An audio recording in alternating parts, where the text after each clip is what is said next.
Hi friends, ఈరోజైతే blouse స్టిచ్చింగ్తో plain blouse cotton blouse స్టిచ్చింగ్తో మీ ముందుకైతే వచ్చేసాను. చూడండి, ఇక్కడ ఇది ప్లెయిన్ కాటన్ బ్లౌజ్ అండి. దాన్ని నేను ఎలా స్టిచ్ చేస్తాననేది చూడండి. నేను చెప్పిన విధంగా, నేను చూపించిన విధంగా స్టిచ్ చేయండి. బ్లౌజ్ అనేది తొందరగా అయిపోతుంది, ఫినిషింగ్ నీట్గా ఉంటుంది, కరెక్ట్గా వచ్చేస్తుంది అనమాట మనం కుట్టేటప్పుడు. చూడండి, ఇలా మనం ఇది కటింగ్ వీడియో అయితే పెట్టాను చూడండి, ప్లెయిన్ బ్లౌజ్ కటింగ్ అని చెప్పేసి రెండు ఒకేసారి కట్ చేశాను. చూడండి, ఇక్కడ మనం డాట్స్ పెట్టుకున్నాం కదా, టక్స్ అక్కడ నుంచి ఇలా 2.5 ఇంచుల పొడవుతో డాట్ అయితే వేసుకున్నాను. కానీ డాట్ వెడల్పు వచ్చేసి 1.5 ఇంచే పెట్టేసుకున్నానండి. ఎందుకంటే ఇది పెద్దవాళ్ళ సైజు, పెద్దవాళ్ళ సైజు కాబట్టి ఎక్కువగా మనకు ఫ్రంట్ పార్ట్ అనేది ఎక్కువగా లేవకూడదు. నేనైతే ఒకటి తర్వాత ఒకటి ఇలాగే పెట్టేస్తానండి. ఒకటి వేసినాక ఇంకొకటి వేయను. ఒకటి పెట్టేస్తాను అనుకోండి, నెక్స్ట్ ఇంకొకటి 2 సైడ్స్ అయిపోతాయి అన్నమాట. చూడండి, ఇక్కడ నేను వేసేస్తున్నాను.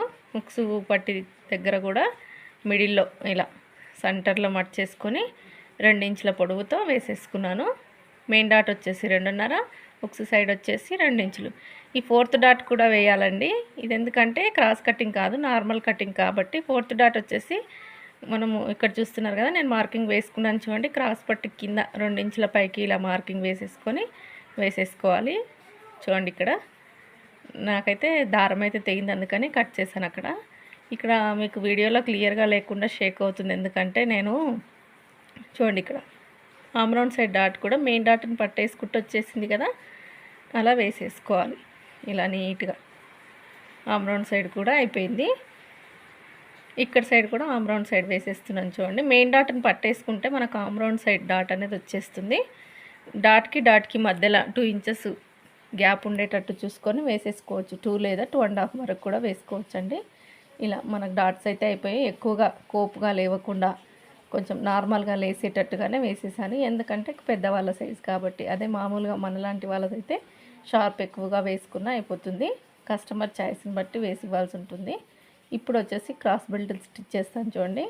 అయితే నా క్లాత్ సరిపోక మెయిన్ సైడు సీదా వైపున వచ్చేది కొంచెం వెడల్పుగా, క్లాత్ ఉన్నందుకు వెడల్పుగా తీశాను.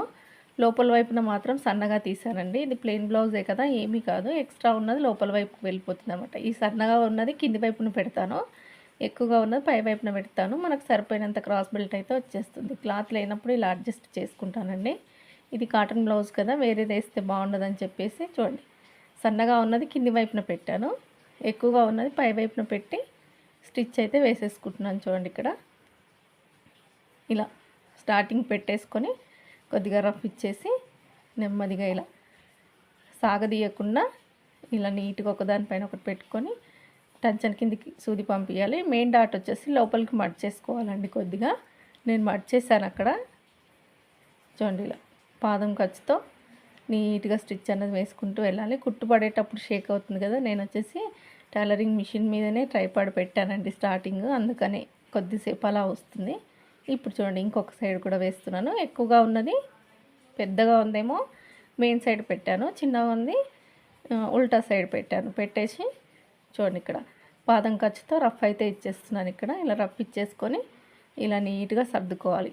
సాగదీయకూడదు, క్రాస్ పట్టి సాగదీయకూడదు, మన బ్లౌజ్ ఫ్రంట్ పార్ట్ సాగదీయకుండా 3 సమానంగా పెట్టేసుకొని ఇక్కడ చూడండి డాట్ అయితే చూస్తున్నారు కదా, కొద్దిగా మడిచేసాను చూసారు కదా, అలా మర్చేసుకోవాలి. డాట్ మొత్తం కుట్లలోకి పోతే బ్లౌజ్ షేపే అవుట్ అయిపోతుందండి. చూడండి, ఇలా నీట్గా ఖర్చు పాదంతో మొత్తం స్టిచ్ అయితే వేసేసుకున్నాను ఇక్కడ. ఇప్పుడు చూడండి, ఇది ఇన్విజిబుల్ కదా, ఇన్విజిబుల్ అండి క్రాస్ బెల్ట్ వచ్చేసి. చూడండి, ఇప్పుడు నేను వచ్చేసి సైజ్ బ్లౌజ్ పట్టి కాజా పట్టి చెక్ చేసుకుంటున్నాను. చూడండి, ఇలా చెక్ చేసుకొని మనకి ఎంత కుట్లలోకి వెళ్ళాలనేది గీసుకున్నాను. నాకు పై వైపుదే అంతవరకు ఉంది, కింది వైపుది లేదు కదా, తక్కువగా ఉంది కదా, ఏం పర్వాలేదు. చూడండి, వచ్చేస్తుంది. కింది వైపున నాకు ఒక 1/2 ఇంచ్ తక్కువగా ఉంది, అక్కడ మర్చాను కదా, అంత తక్కువగా ఉంది. అయినా 2 సమానంగా పెట్టేసి స్టిచ్ వేస్తాను. పై వైపున ఎక్స్ట్రా ఉన్నది లోపల వైపుకు వెళ్ళిపోతుంది అన్నమాట. చూడండి, ఇలా నీట్గా క్లాత్ సరిపోనప్పుడు అలా అడ్జస్ట్ చేసుకోవచ్చండి. మెయిన్ది ఇంకో ఒక 1/2 ఇంచ్ ఎక్స్ట్రా తీసుకొని కింది 1/2 ఇంచ్ తక్కువగా తీసుకుంటే మనం వేసుకున్న కుట్టు అనేది లోపల సైడ్ వెళ్ళిపోతుంది అనమాట. 2 సమానంగా ఉంటే స్ట్రేట్గా వస్తుంది కదా, అది లోపల సైడ్ వెళ్ళిపోతుంది. అర్థమవుతుంది అనుకుంటున్నాను మీకు. ఇంకొకటి కూడా వేస్తున్నాను చూడండి, ఇక్కడ హుక్స్ పట్టి చెక్ చేసుకొని ఎక్స్ట్రా ఉంది కదా, అది ఒక్క సైడ్ మాత్రం ఎక్స్ట్రా ఉంది, కింది వైపుది పైది సమానంగా పట్టి వేసుకుంటున్నాను. కిందిది తక్కువగా ఉంది కాబట్టి, పైది ఎక్కువగా ఉంది కాబట్టి కుట్టు అనేది లోపలికి వెళ్ళిపోతుంది. చూడండి, ఇక్కడ పైది మాత్రం తక్కువగా ఉన్నది వేయకూడదండి, లోపల వైపున తక్కువగా ఉన్నది వేసుకోవచ్చు. మీకు చూపిస్తాను చూడండి, ఉల్టా తీసేస్తాను. ఈ క్రాస్ బెల్ట్ కుట్టేటప్పుడు ఫ్రంట్ పార్ట్ మొత్తం లోపలికి అనుకుంటూ కుట్టాలన్నమాట. చూడండి ఇక్కడ చూసారు కదా, వచ్చేసింది మనకు 2 అయిపోయాయి అనమాట. ఈజీగా అయిపోతుందండి. లైనింగ్ బ్లౌజ్ అయినా కూడా ఇంతే, కాకపోతే లైనింగ్ బ్లౌజ్ అతుక్కోవడం కొద్దిసేపు లేట్ అంతే. తర్వాత స్టిచ్చింగ్ అనేది ఎక్కువసేపు ఏమి కాదు. చూసారు కదా, ఒక పట్టి కాజా పట్టి నాకు సమానంగా వచ్చేసాయి, హెచ్చు తగ్గులు లేకుండా కరెక్ట్గా వచ్చేసాయి. ఇప్పుడు వచ్చేసి ఒక పట్టి కాజా పట్టి వేసేస్తాను చూడండి. ఇక్కడ మనకు కోరాస్ ఉంటాయి కదా, అవి నడుము పట్టి కట్ చేసుకొని మిగిలిన క్లాత్లో ఉక్స్ పట్టి కాజా పట్టి కోసం కట్ చేస్తున్నాను చూడండి. ఇక్కడ నేను చూడండి కొంచెం వెడల్పుగా ఉంది వచ్చేసి ఉక్స్ కాజా పట్టి అండి, సన్నగా ఉంది వచ్చేసి ఉక్స్ పట్టికి వేసేస్తాను. చూడండి ఇక్కడ మనకు ఉక్స్ ఎటువైపు ఉన్నాయో చూసుకొని, నాకైతే లెఫ్ట్ సైడ్ ఉన్నాయి, లెఫ్ట్ సైడ్లో పెట్టి కింది వైపున పెట్టి ఇలా స్టిచ్ వేసుకుంటూ రావాలి. ఉల్టా సైడ్ పెట్టాలన్నమాట. ఉక్స్ వేసేటప్పుడు లెఫ్ట్కి ఉక్స్ వేసేటప్పుడు ఉల్టా సైడ్ పెట్టాలి. కాజాలు వేసేటప్పుడు ఉల్టా పెట్టాలి. అదే ఉక్స్ పట్టికైతే సీదా పై వైపున చూస్తున్నారు కదా, వీడియోలో కనిపిస్తుంది అనుకుంటున్నాను, పై వైపున పెట్టి పాదమందం ఖర్చుతో ఇలా నేనైతే ఇలానే కుడతానండి. ఒకటి తర్వాత ఒకటి పెట్టేస్తూ ఉంటాను, మీకు అర్థమవుతుంది అనుకుంటున్నాను. ఇప్పుడు వచ్చేసి పై వైపున లోడింగ్ స్టిచ్ వేస్తున్నాను చూడండి. ఇక్కడ రెండిటికి ఉక్స్ పట్టికి కాజా పట్టికి ఇలా లోడింగ్ స్టిచ్ అనేది వేసేసుకోవాలి ఇలా నీట్గా. ఆ లోడింగ్ స్టిచ్ వచ్చేసి అటువైపున మాత్రమే ఉండాలండి, బ్లౌజ్ పైన పడకూడదు. చూడండి ఇలా ఫినిషింగ్ అనేది నీట్గా ఉంటుందన్నమాట.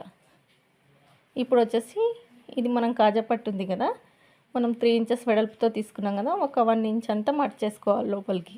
2 ఇంచెస్ అంత ఉంచేసుకొని 1 ఇంచ్ అంతా లోపలికి మడిచేసుకొని ఒక స్టిచ్ అయితే వేసేసుకుంటున్నాను ఇక్కడ చూడండి. ఇక్కడ ఇప్పుడు వచ్చేసి ఇంకొక 1 ఇంచ్ అలా మడిచేసుకొని చూడండి ఇలా ఇక్కడ వీడియోలో చూపిస్తున్నట్టు ఫస్ట్ ఒక ఫోల్డింగ్ మీద కుట్టు వేసాను కదా, మళ్ళీ ఇంకొక ఫోల్డింగ్ మడిచేసుకొని కింద రప్పిచ్చేసి స్ట్రేట్గా కుట్టు అనేది వేసేసుకోవాలి చూడండి. ఇప్పుడు వచ్చేసి అలాగే పాదం కొద్దిగా 2 స్టిచ్చెస్ జరుపుకొని మళ్ళీ కిందికి స్ట్రేట్గా స్టిచ్ అనేది వేసుకోవాలి. ఇది వచ్చేసి మనకు కాజా పట్టి కదా, డబుల్ స్టిచ్ అనేది కంపల్సరీ అండి. ఇలా కింది వైపున కుట్టు వేసేస్తే అయిపోతుంది మనకి. కాజా పట్టి అనేది అయిపోయింది చూడండి. ఎక్స్ట్రాగా ఉన్న క్లాత్ ఇలా నీట్గా కట్ చేసేసుకుంటే కాజా పట్టి రెడీ అయిపోయింది. ఇప్పుడు వచ్చేసి ఉక్స్ పట్టి మనం ఆల్రెడీ అతికించి పెట్టాం కదా చూడండి, అది కూడా వేసేస్తాను ఇప్పుడు. ఇలా లోడింగ్ స్టిచ్ కూడా వేసేసాం కదా, అది కూడా పైన ఎక్స్ట్రాగా ఉన్న క్లాత్ కట్ చేసుకొని నీట్గా ఎక్స్ట్రాగా కొద్దిగా ఉంచుకొని లోపలికి ఇలా మడిచేసుకొని చూడండి ఇలా డబుల్ ఫోల్డింగ్ చేసేసి మొత్తం మడిచేసుకోవాలి చూడండి. ఇలా ఇక్కడ వీడియోలో చూపిస్తున్నట్టు లోపల వైపున మొత్తం మడిచేసుకొని ఒక స్టిచ్ అనేది వేసుకోవాలి. మనకు ఉక్స్ పట్టు అనేది కొంచెం మందంగా ఉండాలి కాబట్టి లోపలికి కొద్దిగా ఎక్కువగానే మడిచేసుకుంటే మందంగా వస్తుంది చూడండి. నాకు ఉక్స్ పట్టి కాజా పట్టి సమానంగా వచ్చాయో లేదో ఒకసారి చెక్ చేసుకుంటాను. ఒక్కొక్కసారి కొద్దిగా అటు ఇటు అవుతుంటాయండి, చూసుకోవాలి, కుట్టేటప్పుడు చూసుకొని తీసేసుకోవాలి. చూడండి నాకు కొద్దిగా చూస్తున్నారు కదా, కొద్దిగా అంటే కొద్దిగా ఎక్స్ట్రాగా ఉంది, అది తీసేసాను చూడండి. ఇప్పుడు కరెక్ట్గా అయిపోయింది. ఫ్రంట్ పార్ట్ అయితే అయిపోయిందండి. ఇప్పుడు వచ్చేసి బ్యాక్ పార్ట్ స్టిచ్ చేస్తాను చూడండి. ఇక్కడ బ్యాక్ పార్ట్ వచ్చేసి షోల్డర్కి ఎదురుగా ఇలా పట్టేసుకొని 1 ఇంచ్ గ్యాప్తో 4 ఇంచెస్ పొడవుతో డాట్ అయితే వేసేసుకున్నాను. స్టార్టింగ్ 1 ఇంచ్ పట్టుకొని పైకి వస్తూ కొద్దిగా సన్నగా తీసేయాలన్నమాట చూడండి. ఇక్కడ వీడియోలో చూపిస్తున్నట్టు ఇలా వేసి తీసేయాలి. అయిపోయింది. బ్యాక్ డాట్స్ అయితే అయిపోయాయి. ఇందాక మనం కోరాస్ కట్ చేసాం కదా బ్యాక్ పార్ట్ కోసము చూడండి, అది చూపిస్తాను. ఇక్కడ ఇలా 1.5 ఇంచ్ వెడల్పుతో తీసుకుంటున్నాను నేను, ఎందుకంటే మళ్ళీ కోరాస్ ఉన్న వైపున మడుస్తాను అనమాట, అందుకని చూడండి. ఇవైతే జాయింట్ చేసేసుకుంటున్నాను ఇలా. ఒకటే అయితే సరిపోదు కదా, 2 జాయింట్ చేసుకొని పై వైపున కూడా ఒక స్టిచ్ వేస్తే మనకు నీట్గా ఉంటుందన్నమాట. జాయింట్ చేసుకున్న దగ్గర క్లాత్ అనేది లేవకుండా నీట్గా ఉంటుంది చూడండి. ఇక్కడ బ్యాక్ పార్ట్ పెట్టేసుకొని ఇప్పుడైతే బీ పట్టు అయితే కుట్టుకున్నాను. అయితే ఇక్కడ వచ్చేసి మనం బ్యాక్ పార్ట్ మీద ఫ్రంట్ పార్ట్ పెట్టి చూస్తాం కదా, ఏమైనా ఎక్కువ తక్కువగా ఉందా అని చెప్పేసి నేను ఫ్రంట్ పార్ట్ అయితే బ్యాక్ పార్ట్ మీద పెట్టి చెక్ చేసుకుంటున్నాను. సైడ్ వైపున ఏమైనా ఎక్స్ట్రాగా ఉంటే తీసేసుకోవచ్చని. నాకైతే సరిపోతుందండి, కరెక్ట్గా ఉంది. తీసేసానంటే మళ్ళీ తగ్గిపోతుంది. అయితే నేను కటింగ్లోనే కొద్దిగా తీసేసాను, అందుకని చెప్పేసి ఇంక ఇక్కడ తీయకుండా బ్యాక్ పార్ట్కు పట్టీ అయితే అతుక్కుంటున్నాను చూడండి. ఇక్కడ ఈ పట్టీ అయితే వేసేస్తున్నాను. ఇలా 1.5 ఇంచ్ క్లాత్ తీసుకొని 1/2 ఇంచ్ ఖర్చుతో ఇలా కుట్టు వేసుకోవాలి. బ్యాక్ టక్స్ దగ్గర అయితే చిన్న ఫిల్ట్ ఇవ్వాలి, అక్కడ వీడియోలో చూపిస్తున్నట్టు. అలా 2 బ్యాక్ టక్స్ దగ్గర చిన్న ఫిల్ట్ ఇచ్చేసుకొని పాదం ఖర్చుతో కుట్టు స్ట్రేట్గా వేసుకుంటూ వెళ్ళిపోవాలి. ఇలా చూడండి, ఇలా నీట్గా వేసేసుకోవాలి. ఇప్పుడు పైవైపున లోడింగ్ స్టిచ్ అనేది ఇంకొక స్టిచ్ అయితే లోడింగ్ స్టిచ్ అయితే వేసేసుకోవాలి. ఇలా పైవైపున స్టిచ్ అయితే నీట్గా వేసుకోవాలి. అది వచ్చేసి మనం పట్టి వైపున మాత్రమే ఉండాలండి, బ్లౌజ్ వైపున రాకూడదు అసలు. ఎక్స్ట్రాగా ఉన్న క్లాత్ అయితే కట్ చేసుకొని ఇంకొక స్టిచ్, ఒక ఫోల్డింగ్ మీద ఇంకొక స్టిచ్ అయితే వేసేసుకుంటున్నాను చూడండి. ఇక్కడ ఇలా నీట్గా అయితే ఈ కోరాస్ మలుపుకోకుండా అలాగే తిప్పేయచ్చు. కాకపోతే ఇలా వేసుకోవడం వల్ల బీప్ భాగం అనేది పైకి లేవకుండా ఫినిషింగ్ అనేది నీట్గా ఉంటుందన్నమాట. కొంచెం మందంగా ఉండడం వల్ల ఫినిషింగ్ అనేది నీట్గా ఉంటుంది. చూడండి, ఇక్కడ ఇలా నీట్గా వేసేసుకోవాలి ఇలా మొత్తం.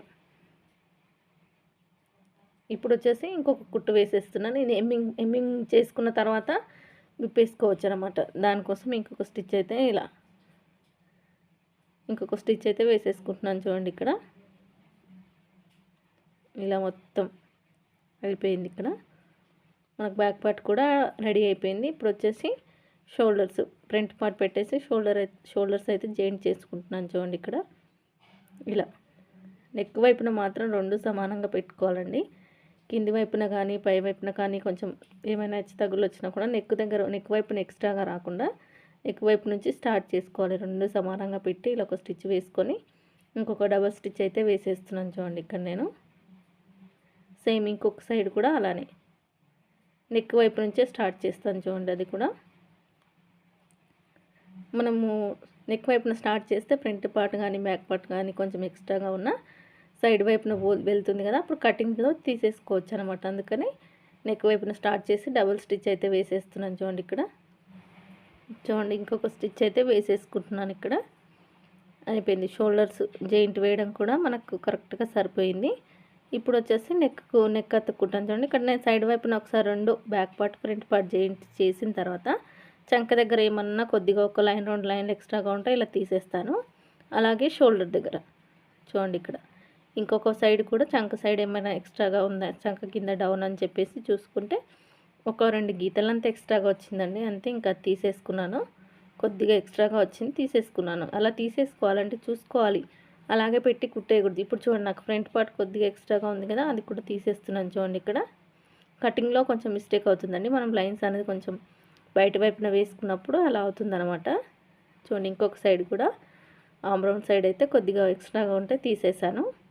ఇప్పుడు వచ్చేసి నెక్ పట్టి అయితే వేయాలి. హెమ్మింగ్కేనండి. ఈ బ్లౌజ్ వచ్చేసి ప్లెయిన్ బ్లౌజ్ కదా, నాకు క్లాత్లు చూడండి ఈ మాత్రమే మిగిలాయి. ఇంకా చూస్తున్నారు కదా, ఈ మాత్రం క్లాత్తో నేను ఇప్పుడు నెక్ పట్టు అనేది వేయాలి.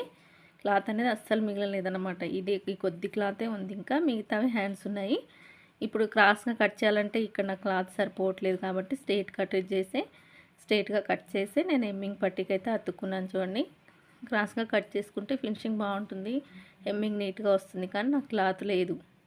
ఈ కస్టమర్ అయితే వేరే క్లాత్ వేస్తే అస్సలు ఒప్పుకోదండి. అందుకే ఉన్న క్లాత్లోనే నేను కట్ చేసి నెక్ పట్టి కోసం అయితే క్లాత్లు అయితే కట్ చేసుకుంటున్నాను. ఇక్కడ ఇలా నీట్గా కట్ చేసేసుకొని కుట్టు అయితే వేసేసుకుంటున్నాను చూడండి. ఇలా మొత్తం నీట్గా స్టిచ్ వేసుకుంటున్నాను చూడండి. మిషన్ అయితే భలే బాగుందండి. అసలు ఇన్ని రోజుల నుంచి ఎందుకు తీసుకోలేదా అనుకుంటున్నాను నేను. సూపర్గా ఉంది, దారం తెగదు, విసుగు రాదు, అసలు సూపర్ ఫాస్ట్గా స్టిచ్చింగ్ చేసేయచ్చు అనమాట. చూడండి, ఇక్కడ మొత్తం నెక్ కోసం అయితే పట్టి అయితే అతుక్కుంటున్నాను. కొంచెం మనకు ఏంటంటే మిషన్ కొంచెం వాడడం వచ్చే వరకు 1-2 రోజులు ఇబ్బంది, అంతే. వచ్చిందా ఇంకా అంతే, అసలు లేవాలని కూడా అనిపించదు అనమాట. కుడుతుంటే బోర్ అనేది రాదు, అలా ఉందన్నమాట. ఈ మిషన్ వచ్చాక వర్క్ అనేది నాకు ఎక్కువగా అవుతుందండి. స్పీడ్గా అయిపోతుంది, బోరింగ్ అనేది అస్సలు లేదు. సౌండ్ అస్సలు రాదనమాట, ఇరిటేటింగ్గా అస్సలు ఉండదు, సౌండ్ రాదు, దారం తెగిపోదు. చూడండి, ఇలా ఇంకొక పట్టీ అయితే వేసేసుకొని నెక్కి సరిపడా అయితే రెడీ చేసుకున్నాను. ఇక్కడ మిగిలిన కొద్ది క్లాత్తోనే జాయింట్లు వేసేసాను. ఇంకా తప్పదు కదా, వేరే క్లాత్ వేస్తే ఒప్పుకోరు, అదే క్లాత్ వేద్దామంటే సరిపోదు. చూడండి, అలా ఉంటుంది. ఇలా నెక్ కోసం అయితే పట్టీ అయితే రెడీ అయిపోయింది. ఇప్పుడు నెక్ కోసం అతికిస్తాను చూడండి. నెక్కి ఇలా మీ చేతి వాటని బట్టి వేసేసుకోండి. నాకైతే ఇలానే వాటం కాజా పట్టీ సైడ్ నుంచి ఇలా స్టార్ట్ చేస్తాను. ఎడమ చేతి వాటంతో చూడండి ఇలా పాదం మందం ఖర్చుతో నెక్కు సాగదీయకూడదు, పై క్లాత్ సాగదీయకూడదు అండి. మెల్లగా రెండు సమానంగా పెట్టేసుకుంటూ పాదం కిందికి పంపిస్తూ ఉండాలి. నెక్కు గుంజినా నెక్కు పెద్దగా అయిపోతుంది, పై క్లాత్ గుంజినా నెక్కు పెద్దగా అయిపోతుంది. అందుకని పై క్లాత్ కానీ కింది క్లాత్ కానీ లాగకుండా రెండు సమానంగా పెట్టేసుకొని ఇలా నీట్గా పాదం కిందకి పావించు ఖర్చుతో నీట్గా పంపించేసేయాలి. చూడండి ఇక్కడ నాకు కొద్దిగా క్లాత్ అనేది తగ్గింది. నేను దానికి ఇంకొక చిన్న ముక్క అయితే జాయింట్ వేసేసుకుంటున్నాను. ఇక్కడ కొద్దిగా అంటే కొద్దిగానే తగ్గిందండి. ఇది పెద్ద బ్రాడ్ నెక్ ఏమీ కాదు, చిన్న నెక్ అనమాట, పెద్దవాళ్ళది. కొంచెం చిన్న నెక్, ఫ్రంట్ బ్యాక్ కూడా చిన్న నెక్లే అనమాట. చూడండి ఇక్కడ కొంచెం తక్కువైన ముక్కకి జాయింట్ వేసేసుకొని ఇలా స్టిచ్ పాదమందం ఖచ్చితంగా మొత్తం టోటల్గా నెక్ అయితే పట్టి వేసేసుకున్నాం కదా. చూడండి ఇలా నీట్గా మొత్తం వేసేసుకొని ఎక్స్ట్రాగా ఉన్న క్లాత్ కట్ చేసేసుకొని ఇలా టక్స్ అయితే ఇచ్చుకోవాలి. మూలలు తిరిగే దగ్గర, రౌండ్ తిరిగే దగ్గర కంపల్సరీగా ఇలా టక్స్ అనేది ఇచ్చేసుకొని ఇప్పుడు దీనిపైన వేసిన క్లాత్ ఫోల్డింగ్ చేసుకొని ఒక స్టిచ్ వేసుకోవాలి. పైపింగ్ లాగానే కానీ కుట్ట అనేది క్లాత్ పైన పడాలన్నమాట. చూడండి ఇక్కడ నేను మర్చేసుకొని చూడండి ఇలా మొత్తం మర్చేసుకొని కొద్దిగా ఒక పావించి అంత మడతకు ఫోల్డింగ్కి పెట్టేసుకొని మనం కుట్టు వేసిన బట్ట ఉంటుంది కదా, ఖర్చుని మధ్యలోకి పెట్టేసుకొని పై క్లాత్ని ఇలా మర్చుకుంటూ నీట్గా లూజ్ రాకుండా టైట్గా పట్టేసుకొని కుట్టు అనేది వేసేసుకోవాలి. ఇలా నెక్ కోసం హెమ్మింగ్ అయితే చాలా నీట్గా వస్తుందండి ఇలా టైట్గా పట్టి వేయడం వల్ల. లూజ్గా వేసామనుకోండి అసలు హెమ్మింగ్ రాదు, బ్లౌజ్ షేప్ అనేది చెడిపోతుంది. కాబట్టి లూజ్గా అస్సలు వేయకూడదు. మన ఖర్చు క్లాత్ ఈ క్లాత్ లోపల పట్టేసుకొని టైట్గా పట్టాలి. ఇక్కడ వీడియోలో చూపిస్తున్నట్టు ఇలా నీట్గా మొత్తం టైట్గా పట్టేసి నెక్ పట్టి అయితే అతుక్కుంటున్నాను. చూడండి ఎక్స్ట్రా క్లాత్ అనేది బ్లౌజ్ మొత్తం అయినాక కట్ చేస్తాను. నెక్ పట్టుకుంది ఇప్పుడు చూడండి ఇలా నీట్గా వేసుకుంటున్నాను. ఇలా మొత్తం అయిపోయింది, మన నెక్ పట్టి కూడా అయిపోయింది. చూడండి ఇక్కడ నెక్ క్లాత్ కూడా వేసేసుకున్నాం కదా. ఇప్పుడు వచ్చేసి హ్యాండ్స్ జాయింట్ చేయాలి. హ్యాండ్స్ జాయింట్ చేసేటప్పుడు సైడ్ వైపున ఒకసారి చెక్ చేసుకోవాలి మన హెచ్చు తగులుగా ఉందా ఏంటనేది. నాకేమీ లేదండి. చూడండి ఇక్కడ హ్యాండ్ అయితే జాయింట్ చేస్తున్నాను. హ్యాండ్స్ కట్ చేసినప్పుడు జాయింట్ అలానే ఉందండి. ఆ జాయింట్ అయితే ఇప్పుడు ఓపెన్ చేసేసుకుంటున్నాను. ఇక్కడ చూడండి ఇలా జాయింట్ అయితే ఓపెన్ చేసేసుకొని ఫ్రంట్ పార్ట్ మనం కర్వ్ తీస్తాం కదా. చూడండి ఇలా ఇప్పుడు ఇది వచ్చేసి ఫ్రంట్ పార్ట్ నుంచి స్టార్ట్ చేయాలి. చూడండి నేను వేసే మెథడ్ చూపిస్తాను మీకు. ఇలా మిడిల్లో టక్స్ పెట్టుకుంటాం కదా, ఆ టక్స్ షోల్డర్కి ఎదురుగా పెట్టేసుకొని చూడండి ఇక్కడ ఇలా షోల్డర్కి ఎదురుగా మిడిల్లో టక్స్ పెట్టుకుంటాం కదా.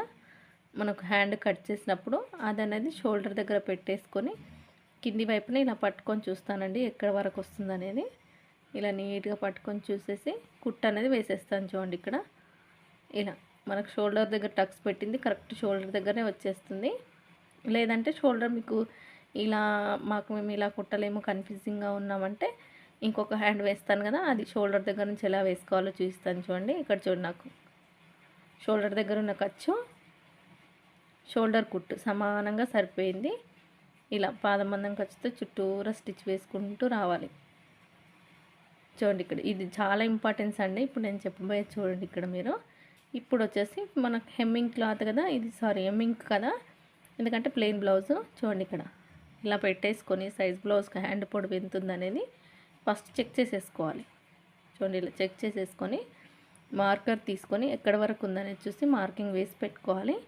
అది మొత్తం మనకి హెమ్మింగ్కి మార్చేసుకోవచ్చు అనమాట. ఫస్ట్ వచ్చేసి చిన్నగా ఒక 1/2 ఇంచ్ అలా ఫోల్డింగ్ చేసేసుకొని ఫస్ట్ ఒక స్టిచ్ అయితే వేసేసుకుంటున్నాను. చూడండి హ్యాండ్ జాయింట్ చేశాను కదా, దానికి ఇలా ఫస్ట్ ఒక స్టిచ్ అయితే వేసేసుకోవాలి. ఇలా నీట్గా ఒక స్టిచ్ వేసుకొని ఇప్పుడు డబల్ స్టిచ్ వేసేసుకోవాలి విప్పదీసేది. చూడండి ఇక్కడ మార్కింగ్ పెట్టిన కాడికి మర్చేసుకొని ఇక్కడ డబల్ స్టిచ్ అయితే వేసేస్తున్నాను ఇలా నీట్గా. ఇది వచ్చేసి హ్యాండ్ హెమ్మింగ్ చేసిన తర్వాత విప్పేసుకోవచ్చండి, అందుకని వేస్తున్నాను. చూడండి ఇలా ఇప్పుడైతే ఒక హ్యాండ్ అయితే అయిపోయింది కదా. ఇలా షోల్డర్కి ఎదురుగా హ్యాండ్ పట్టేసుకొని సమానంగా చంక కింది వైపున చివరి వరకు కరెక్ట్గా ఉందా లేదా అనేది చెక్ చేసుకోవాలి. ఇక్కడ చూడండి ఇక్కడ నేను అదే చేస్తున్నాను. 2 సమానంగా పట్టేసుకొని చూస్తే నాకు సమానంగానే వచ్చేసాయి. సైడ్ వైపున కానీ హ్యాండ్ వైపున కానీ చూడండి. ఇప్పుడు ఇంకొక స్టిచ్ అయితే వేసేస్తున్నాను. ఒకవేళ ఫ్రంట్ పార్ట్ కొద్దిగా ఎక్స్ట్రాగా ఉందనుకోండి, కొద్దిగా కుట్టు లోపలికి పట్టేసుకుంటే సరిపోతుంది.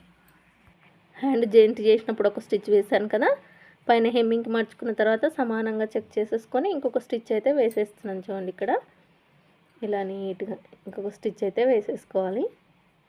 చూడండి ఇప్పుడు సైడ్ వైపున చివరికి ఒక కుట్టు వేస్తానండి. నేను డైరెక్ట్గా మెజర్మెంట్ పెట్టను, చివరికి ఎడ్జ్కి ఒక కుట్టు అనేది వేసేస్తాను. వేసిన తర్వాత సైజ్ బ్లౌజ్ పెట్టేసి ఎంత అవసరమో అంత కుట్టు వేసిన తర్వాత ఎక్స్ట్రా క్లాత్ అయితే కట్ చేసేస్తాను. చూడండి ఇక్కడ ఇలా నీట్గా 2 సమానంగా పెట్టేసుకొని ఇలా కుట్టు అయితే ఒక్కొక్క కుట్టు అయితే వేసేసుకున్నాను. ఫస్ట్ ఇంకొక హ్యాండ్ జాయింట్ చేసిన తర్వాత సైజ్ ప్రకారం వేసేస్తాను. చూడండి ఇక్కడ నేను చివరి కుట్టు వేసినా కూడా నాకు ప్లస్ ఆకారం ఎలా వచ్చేసిందో చూడండి. ఇలా మనం ఇంకొక టైట్ కుట్టు వేసినప్పుడు కూడా ఇలాగే వస్తుందండి. చాలా నీట్గా ఉంటుంది, ఫినిషింగ్ నీట్గా ఉంటుంది, బ్లౌజ్ తొందరగా అయిపోతుంది. మనకు కావాల్సింది అదే కదా. చూడండి ఇంకొక హ్యాండ్ వేసే విధానం చూస్తున్నాను. ఇప్పుడు ఇది వచ్చేసి మనం టక్స్ పెట్టుకుంటాం కదా మిడిల్కి, ఆ టక్స్ అయితే మిడిల్లో మధ్యలో షోల్డర్ దగ్గర పెట్టేసుకొని చూడండి ఇలా టంచన్ లేపుకొని షోల్డర్ దగ్గర నుంచి స్టిచ్ అనేది వేసుకుంటూ వెళ్ళాలన్నమాట.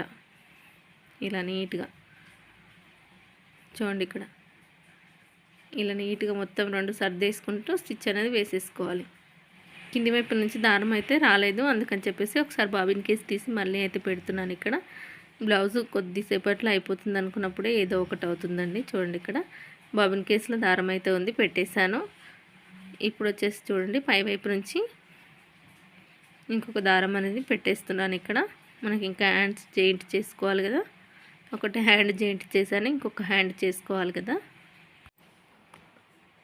చూడండి ఇక్కడ స్పీడ్గా తొక్కడం వల్ల దారం అయితే తెగింది. సెట్ చేసుకున్నాను. ఇంకా సెట్ చేసుకొని ఇంకొక హ్యాండ్ చూడండి, అది వచ్చేసి చంక కింద నుంచి చూపించాను కదా, ఇది వచ్చేసి షోల్డర్ దగ్గర ఇలా మనం టక్స్ పెట్టుకుంటాం కదా, అది షోల్డర్కి ఎదురుగా స్ట్రెయిట్గా పెట్టేసుకొని కుట్టు అయితే వేసేసుకోవాలి. ఇలా నీట్గా పై క్లాత్ గుంజకూడదు, కింది క్లాత్ గుంజకూడదు, 2 సమానంగా పెట్టి పాదం కిందికి పంపిస్తూ ఉండాలన్నమాట. స్టిచ్చింగ్ చేసేటప్పుడు మన చేతులతో అలా ముందుకు జరుపుతూ ఉండాలన్నమాట. చూడండి ఇంకొక సైడ్ కూడా అలాగే వేసేసుకుంటున్నాను. ఇలా నీట్గా పెట్టేసుకొని పాదమందం ఖర్చుతో కుట్టు వేసుకుంటూ రావాలి. ఇంకొక హ్యాండ్ కూడా జాయింటింగ్ అయిపోతుంది అనమాట. చూడండి ఇక్కడ ఇలా నీట్గా కుట్టు వేసుకుంటూ వచ్చేస్తే అయిపోయింది. ఇంకొక హ్యాండ్ కూడా ఇది కూడా సేమ్ అండి. సైజ్ బ్లౌజ్ని పెట్టేసుకొని ఎంత మనం హెమ్మింగ్కి పడవాలి అనేది చూసేసుకుంటున్నాను. ఇక్కడ చూడండి ఇక్కడ ఎక్కడి వరకు మడవాలనేది మార్కింగ్ వేసేసుకున్నాను కదా, హెమ్మింగ్ కోసం, హ్యాండ్ హెమ్మింగ్ కోసం. చూడండి ఇప్పుడు ఇంకొక సైడ్ కూడా సేమ్ అలాగే ఫస్ట్ ఒక ఫోల్డింగ్ చేసి స్టిచ్ వేసేసుకొని ఇలా నీట్గా స్టిచ్ వేసేసుకొని ఇప్పుడు హెమ్మింగ్కి ఎంత అవసరమో మనకు హ్యాండ్ కంటే ఎంత ఎక్స్ట్రాగా ఉందో అది మర్చేసుకొని ఒక దొడ్డు కుట్టు అయితే వేసేస్తున్నానండి. లావటి కుట్టు వేసేస్తే మనం హెమ్మింగ్ చేసిన తర్వాత ఇప్పుకోవడానికి ఈజీగా ఉంటుంది. చూడండి ఇక్కడ ఇంకొక హ్యాండ్ కూడా రెడీ అయిపోయింది. ఇప్పుడు వచ్చేసి సైడ్ వైపున ఎడ్జ్కి ఒక స్టిచ్ అనేది వేసేస్తాను. చూడండి ఇలా చివరికి ఒకసారి చెక్ చేసుకుంటున్నాను, బ్యాక్ పార్ట్ ఫ్రంట్ పార్ట్ పట్టి ఏదైనా ఎక్కువ తక్కువగా ఉంటే చంక డౌన్లో కంట్రోల్ చేసుకోవచ్చు అని చెప్పేసి. చూడండి ఇక్కడ ఎక్కువ తక్కువగా ఉంటే కంట్రోల్ అంటే కొద్దిగా లోపలికి పట్టేస్తే మనకు ఆ హెచ్చు తగ్గులు అనేది పోతుందన్నమాట. చూడండి హ్యాండ్ చుట్టూరే ఇంకొక స్టిచ్ అయితే వేసేసుకుంటున్నాను. ఇక్కడ ఇలా మొత్తం ఫస్ట్ ఒక స్టిచ్ వేసాను కదా, తర్వాత ఒక స్టిచ్ వేసేస్తున్నాను అనమాట. అయిపోయింది. హ్యాండ్ జాయింటింగ్ కూడా అయిపోయింది. ఇప్పుడు వచ్చేసి చూడండి సైడ్ వైపున కూడా సేమ్ అలాగే ఫస్ట్ ఒక హ్యాండ్ పెట్టేసుకొని ఇంకొక హ్యాండ్ ఆల్రెడీ స్టిచ్చింగ్ చేసింది కదా అది పెట్టేసుకొని చూసుకుంటున్నాను. చూడండి ఇక్కడ వచ్చేసి సైజ్ బ్లౌజ్ అవసరం లేదండి, ఎందుకంటే ఒక హ్యాండ్ మనం కరెక్ట్గా చంక డౌన్ టైట్ కుట్టు చూసుకొని వేసేసాం కదా, ఇంకొక సైడ్ కూడా అలాగే చూసుకొని వేసేయడానికి ఇక్కడ చూడండి ఇలా నీట్గా పెట్టేసుకొని ఎడ్జ్కి ఒక కుట్టు అయితే వేసేస్తున్నాను. చూడండి ఇలా చివర్లో ఒక కుట్టు వేసేసుకొని తర్వాత టైట్ కుట్టు వేస్తానండి. ఎప్పుడైనా ఇదే మెథడ్లో స్టిచ్ చేస్తాను. కొంతమంది డైరెక్ట్గా టైట్ కుట్టు వేసేస్తారు, అలా వేసినప్పుడు ఒక్కొక్కసారి లూజ్ అవ్వచ్చు, ఒక్కొక్కసారి టైట్ అవ్వచ్చు. అందుకని చెప్పేసి బ్లౌజ్ మెజర్మెంట్ చూసుకొని సైడ్ జాయింట్లు అనేది వేసేయాలి. చూడండి కింద ఎక్స్ట్రాగా ఉన్నదైతే కట్ చేసేసుకున్నాను. చూడండి ఇక్కడ సేమ్ ఫస్ట్ ఒక హ్యాండ్ వేసాను కదా, అలాగే వేసేసి టైట్ కుట్లు కూడా వేసేసానండి. చూడండి ఇక్కడ అయిపోయింది, మనకు బ్లౌజ్ స్టిచ్చింగ్ అయిపోయింది. సైడ్ కుట్లు మనకి చంక టైట్ ఎక్కడ వరకు ఉందో మార్కింగ్ పెట్టేసుకొని వేసేసుకుంటే సరిపోతుంది. చూడండి ఇక్కడ చూడండి నేను టైట్ కుట్లు కూడా వేసి చూపిస్తున్నాను. ఇలా బ్లౌజ్ బ్యాక్ పార్ట్ ఫస్ట్ పెట్టేసుకోవాలండి. పెట్టేసుకొని సైజు బ్లౌజ్కి ఎంత లూజ్ ఉందనేది ఇలా మార్కింగ్ వేసేసుకొని చంక డౌన్ దగ్గర కూడా ఒక మార్కింగ్ అయితే వేసేసుకుంటున్నాను. చూడండి ఇక్కడ నీట్గా వేసేసుకొని ఒక రఫ్ అనేది ఇచ్చేసుకొని పాదం మందం ఖర్చుతో స్టిచ్ అనేది వేసుకుంటూ వెళ్ళాలి. చూడండి ఇలా నీట్గా ఇలా చంక టైట్ కుట్టు వరకు కూడా చూడండి చంక టైట్ కుట్టు ఎంతకు వచ్చింది అనేది సైజ్ బ్లౌజ్ పెట్టి చెక్ చేసుకున్నాను. చూడండి కరెక్ట్గా మ్యాచ్ అయిపోయింది. చూడండి బ్యాక్ పార్ట్ డ్రాయింగ్కి చూడండి సార్ టైట్ కుట్టు కోసం వేసిన గీత కదా అది. చూడండి ఎంత కరెక్ట్గా సరిపోయిందో. కింది వైపున కూడా ఉక్స్ సైడ్ ఉంటే ఒక సైడ్, కాజా సైడ్ ఉంటే కాజా సైడ్ పెట్టేసుకొని గుట్ట అయితే వేసేసుకోవాలి. ఇలా నీట్గా కింద తగులు లేకుండా ఇలా నీట్గా వేసేసుకోవాలి. చూడండి ఇక్కడ ఇంకొక స్టిచ్ అనేది వేసేస్తున్నాను. ఇలా టైట్ కుట్టు వేసేసుకొని దాని పక్కన 3 కుట్లు అయితే వేసేయాలండి. చూడండి ఇలా ఇలా నేను ఇక్కడ స్పీడ్గా తొక్కడం వల్ల దారం అనేది తెగిపోయింది అంతే. అసలు దారం తెగే సమస్య పెద్దగా అస్సలు లేదండి. నాకు అలవాటు లేక కొద్దిగా తెగుతుంది అంతే మిషన్ అనేది. చూడండి సైడ్ వైపున 3 స్టిచ్చెస్ అయితే వేసేస్తానండి. బ్లౌజ్ కటింగ్ అయితే పెట్టేస్తున్నాను కదా, ఇది స్టిచ్చింగ్ వీడియో కూడా పెట్టేశాను. ఒక కుట్టు టైట్ కుట్టు వేసాను కదా, దాని పక్కన ఇంకొక 2 కుట్లు వేస్తే సరిపోతుంది. ఇంకొక సైడ్ కూడా సేమ్ అంతేనండి. నా వీడియోలు కనుక మీకు నచ్చినట్టయితే ప్లీజ్ లైక్ చేయండి, షేర్ చేయండి, సబ్స్క్రైబ్ చేసుకోండి. ఛానల్ని సబ్స్క్రైబ్ చేసుకోకుండా చూస్తున్న వాళ్ళైతే సబ్స్క్రైబ్ చేసుకొని చూస్తారని అనుకుంటున్నాను. చూడండి ఇక్కడ చివరి 2 కుట్లకి దారం అయితే అయిపోయింది. ఇంకా దారం ఆ పాత దారం తీసేసి కొత్త దారం అయితే పెట్టేస్తున్నాను. ఇక్కడ పెట్టేసి సైడ్ వైపున కుట్లు వేసేసుకున్నానండి ఆల్రెడీ. దాని పక్కన ఇంకా 2 కుట్లు వేసేసుకుంటే సరిపోతుంది. మనకు బ్లౌజ్కి 3 కుట్లు ఉంటాయి కదా, అలాగే వేసుకుంటే సరిపోతుంది. అలాగే నా వీడియోలు కనుక మీకు నచ్చినట్టయితే ప్లీజ్ లైక్ చేయండి, షేర్ చేయండి, సబ్స్క్రైబ్ చేసుకోండి. ఛానల్ని సబ్స్క్రైబ్ చేసుకోకుండా చూస్తున్న వాళ్ళైతే సబ్స్క్రైబ్ చేసుకొని చూడండి. వీడియో చూస్తున్నందరికీ థ్యాంక్ యూ సో మచ్.